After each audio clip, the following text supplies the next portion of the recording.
Driver number 12 earns career victory number 12 at the place that started it all. Pocono Raceway provided plenty of storylines.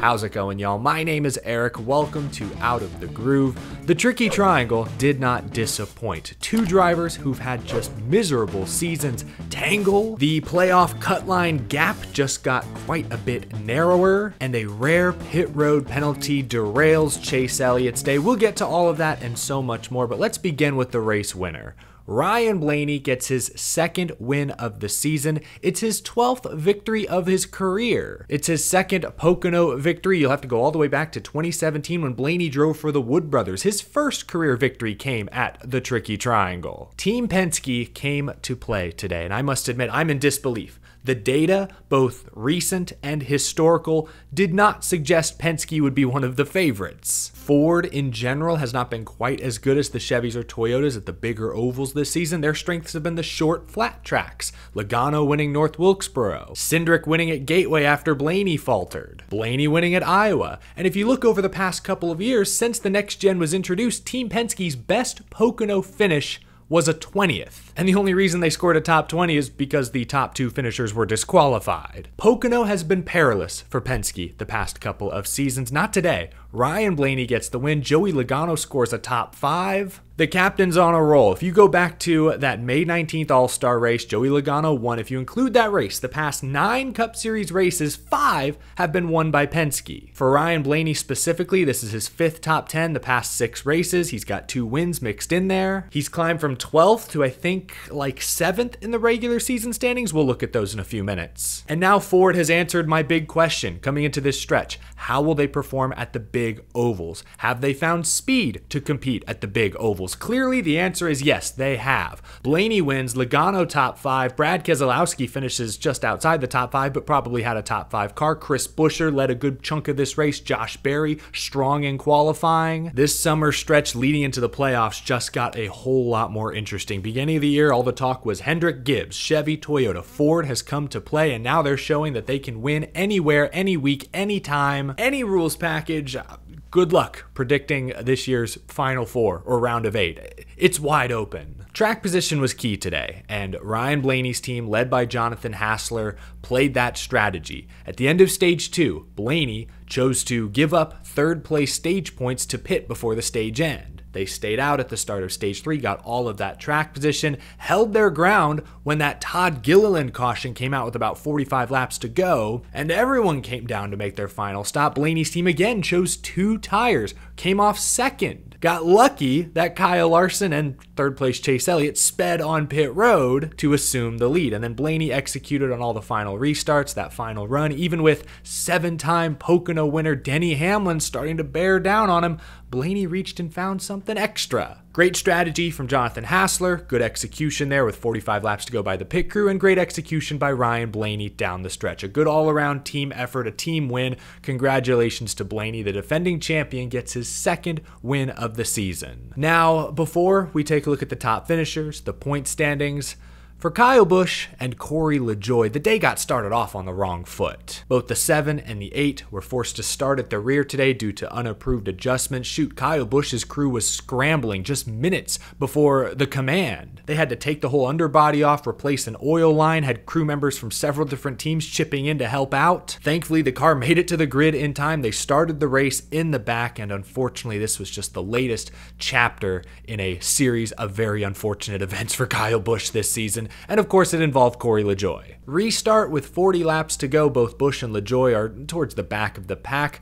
LaJoie goes to make a 3-wide move. Kyle Busch with a very late block, then gets hooked heading into turn 1, slides up the track and collects several other cars. Things happen fast at Pocono, especially on restarts. Let's slow things down. What actually happened? So clearly, Corey LaJoie dives to the inside. Kyle Busch, a late block, clears himself, almost wrecks himself, but they keep it pointed straight. Then as they near the entrance to turn 1, it appears as though the 7 just turns up into Busch, spinning the 8 car around, setting off a crash. Not a good look for Corey LaJoie in my opinion, and the comments made by his crew chief just afterwards are even worse. Ryan Sparks comes over the radio and says, "Oh, Busch hooked himself. He got what he deserved." It's a direct quote. I understand everyone's racing etiquette is a little bit differently. Did Kyle Busch make an aggressive block here? Yes, he did. Should Corey LaJoie be a little frustrated by that block? Absolutely. But that's one of those moves that you file away for later. You don't go into the first turn at Pocono Raceway with dozens of cars around you and spin the guy out on purpose. Not for that. That is not proper retaliation.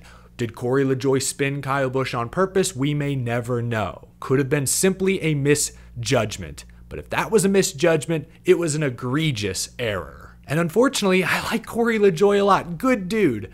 He's made a lot of errors this season, especially recently. He went on to finish 19th today, but he's finished 20th or worse in 6 of the last 8 races. He entered this race 31st in points, 6 positions behind rookie Carson Hocevar, his teammate, who just got docked 25 points for spinning someone out under yellow. The Olympics are coming up, which means 2 weeks off for the NASCAR Cup Series. No one, besides maybe Kyle Busch, needs that break more than Corey LaJoie. He needs a hard reset. He seems all out of sorts, all out of whack, week after week, making mistakes, putting himself in bad positions, not getting good results. Spire Motorsports had higher expectations coming into this season, and next year, with Rodney Childers joining Corey LaJoie, expectations will be through the roof. LaJoie's got to get his focus back. I think he's talented. He went toe-to-toe with some great drivers in ARCA 10 years ago. But it's been a while since he was in consistently good equipment. We know the backstory. He's a scrappy underdog. A lot of folks like him for good reason. He can keep the underdog mentality all he wants, but going into next year, LaJoie is no longer an underdog. He's a NASCAR Cup Series veteran for an exciting, growing, improving team. Can't keep making mistakes like this. You just can't. Kyle Busch afterwards took the high road, at least by his standards, would not directly address the LaJoie incident, at least on TV. I saw when speaking to reporters afterwards, he did mention that, some guys just don't lift. But he still, by Kyle Busch standards at least, took the high road.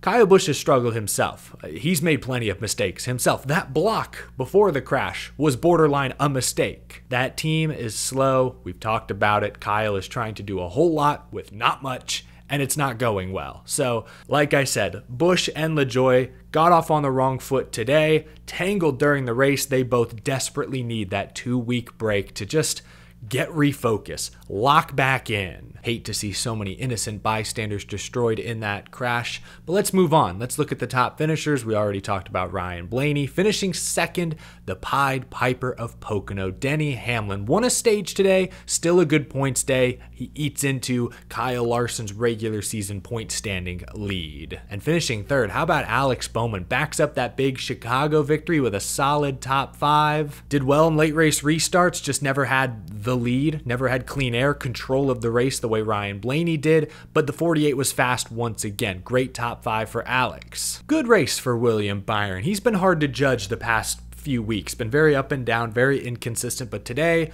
qualified outside pole, ran top 5, top 10 much of the afternoon, finishes 4th. By my tally, he earned the 3rd most stage points of anyone today. Another driver who's looking to move up the regular season standings leaderboard, which of course pays additional playoff points at the end of the regular season. We already talked about Joey Logano. Team Penske surprised me today. I'll admit, I was wrong. I doubted them coming into this race. I'm not going to doubt them at the big tracks going forward. 6th for Tyler Reddick. That's his 7th top 10 finish in the past 8 races. He has 14 top 10s this year, more than anyone else. And while I'm on the topic of Tyler Reddick, I do want to shout out his teammate Bubba Wallace, who squeaks out a top 10. When we look at the points in a moment, that top 10 is going to make a huge difference. Early in this race, Bubba Wallace was struggling, complaining over the radio. The balance was off. The handling was off. The handling was off when they unloaded. Bubba Wallace qualified 29th this weekend. He's good at Pocono. Last 3 finishes, 11th, 8th, and 5th, all in 2311 equipment. So why did they unload and qualify 29th when virtually all of their Toyota teammates were up inside the top 10, top 12? That huge gap was concerning. We've seen that in the past. Bubba Wallace,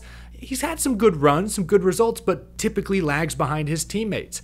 That was the story once again at the start of this race, but both Bubba and Booty Barker deserve some credit for sticking with it. Strategy calls, improved handling, they drove their way up into the top 10 late, get a good result. Huge points day for Bubba Wallace. Really a ton of heavy hitters in the top 10 right here. I mean, Brad Keselowski, another fast Ford, finishes 7th. Martin Truex Jr. was my pick coming into the weekend, was really fast in practice. I was feeling good. Won the opening stage today, but just, I don't know, didn't keep up with the track. I felt like every time I listened to Truex's radio, he was cussing about something, upset about something. Still finishes 8th, which isn't bad, but for a team still chasing their first win of the season, what could be Truex's final win of his career, you gotta believe they wanted more. And Chase Elliott finishes 9th. Oh, huge missed opportunity here. Chase Elliott, I think, had the best car. It was really hard to tell in this race just because of how hard it was to pass. I'm not sure the leader was ever passed in clean air today. But Chase Elliott never got to the lead, yet was making passes inside the top 10 and top 5 I saw few others make. Multiple times today, Alan Gustafson opted for tires over track position, the opposite of Ryan Blaney's strategy. But Elliott was able to overcome that deficit time after time, would drive his way back up into the top 5, making moves, making passes, really impressive stuff. But a speeding penalty in stage 3, Chase Elliott's first speeding penalty in nearly 3 years, cost him. Or else he would have been right there with Blaney, probably restart on the front row next to Blaney with 40 laps to go. With how good his car was, I think Chase Elliott wins this race if not for that speeding penalty. Obviously, with all those restarts, anything could have happened, but he would have had a very good shot at getting his second win. What a bad time to have your first pit road speeding penalty in 92 races. That's ridiculous. Feel for Chase Elliott fans. He still came back to finish inside the top 10, which is more than can be said for the other drivers who sped on pit road with 40 laps to go, but could have been more. You can see the rest of the top 15 right there. Kyle Larson also sped on pit road at the same time Chase Elliott did, was able to get back to 13th. Pole sitter Ty Gibbs blew an engine, finished 27th. That's at least the 3rd engine issue for a Joe Gibbs racing car I can think of off the top of my head in the past month. Denny Hamlin blew a motor, lap 2 at Sonoma. Christopher Bell had some sort of mechanical failure late in the race at Gateway. And now this issue for Ty Gibbs. And I swear I'm forgetting another one that's happened since then. Something to keep an eye on as the summer months continue. And one more mention, finishing 36th, second to last, was Ross Chastain. When we look at the playoff standings, which I guess we should just bring up now, Chastain was 15th on the grid, plus 53. Now you can see he is 16th. As of now, Chastain is the last driver in, but gone is that 53-point advantage. Now he is plus 27 over Bubba Wallace, who again, I pointed out, came back to finish top 10 today. That is a huge change. Basically, his cushion was cut in half in 1 week, and we've got 5 more races before the playoffs begin. Indianapolis next week. The next-gen cars never raced on the Indianapolis Oval. We still have Daytona looming, of course. Richmond in a few weeks will feature 2 different tire compounds that crew chiefs will have to strategize around. Lots of variables in some of these upcoming races. If we get another surprise winner, or if Bubba Wallace and team hit on something, or Chastain spins out and crashes out again. Chastain's not safe. Not by any means. Huge hit on track, huge hit in the points today. Just wanted to show that off, but there you go. Good look at the playoff standings as well as the regular season standings with, again, 5 races to go. Yes. Before we wrap things up today, let's put this race on the Groovy Gauge. The Groovy Gauge is powered by electric e-bikes. Head to electricebikes.com to find a ride that suits you. After a few weeks of chaos and calamity, I'm glad we finally got a more straightforward race. Again, when we looked at the top 10 finishers, it was a lot of heavy hitters, a lot of fast cars, fast teams, deserving drivers, a lot of talent finishing up in the top 5, top 10. So that was a nice, refreshing change of pace. I like seeing the fastest and most deserving teams get rewarded with good finishes at the end of the day. It was hard to pass out there. We saw some longer runs that saw the top 10, top 15 get super spread out. Not always the most intense, the most dramatic. We had a string of late race restarts. Some drama there, of course. LaJoie and Busch for one. Gibbs blowing a motor. Favorites jostling inside the top 5, top 10. So this race had its moments. It was okay. I'm going to go, and maybe I'll regret this score later, but I'm going to go 55%. I think this was an okay race. Fine. Do I want to see this race every single week? No, but I do appreciate that it was a very straightforward race with plenty of varying strategies. The smartest teams, the fastest teams ultimately got the finishes they deserve. 55%, I think, is fair. Great to see a sellout crowd for the second straight year. Pocono announced a complete sellout, campsites, all of it. I did see on social media there were a few fans at least that posted that they were stuck in traffic as the race was even starting and getting going. There was miles of traffic potentially, traffic jams trying to get into the facility. I'm not sure the severity of it. I do know Pocono Raceway put out a statement towards the end of the race saying that they were going to make this right. So clearly there was some sort of logistical breakdown. Pocono says it's because of the early morning storms forced their people to take shelter. Maybe they didn't get back in position or weren't able to facilitate traffic throughout the morning. I don't know where the breakdown truly occurred, but having been to a lot of racetracks, including one at Pocono, I know that traffic can be rough, especially when it's a packed house, sellout crowd. I think in some ways, a lot of these tracks aren't used to sellout crowds anymore. It's been a while. These are big events, big facilities, part-time workers coming in just for the weekend. It's tough. I'm not trying to make excuses for the track. Again, I've been to Pocono and I had to walk a half mile in pitch blackness because they closed a road after the race and someone coming to pick me up couldn't get to me. Didn't make logistical sense at the time. Point is, I've been there. I have been screwed by Pocono traffic flow in the past. So I empathize with those of you who maybe sat through long lines or straight up couldn't get to the track on time. That sucks. That stinks. And that's something that tracks like Pocono and others will need to figure out going forward, especially as attendance continues to rise. I think across the board, especially post-pandemic, NASCAR attendance is kind of on the comeback. These tracks, NASCAR-owned tracks, SMI-owned tracks, or independently owned tracks like Pocono need to be able to accommodate all of these paying fans. Anyway, got a little off topic there. Groovy gauge, 55%. I think that's fair. Let me know if you agree or disagree down in the comments below. Thank you all for watching this episode, folks. That's all I've got. Leave a like if you enjoyed, subscribe for more NASCAR content, commentary, race recaps, and more every single day. And a big thank you to my very generous Patreon supporters for helping keep this show growing. Hope you enjoyed the race today. Hope you enjoyed the show, and hope you enjoyed your weekend. I will talk to you again very, very soon. Have a good one, y'all.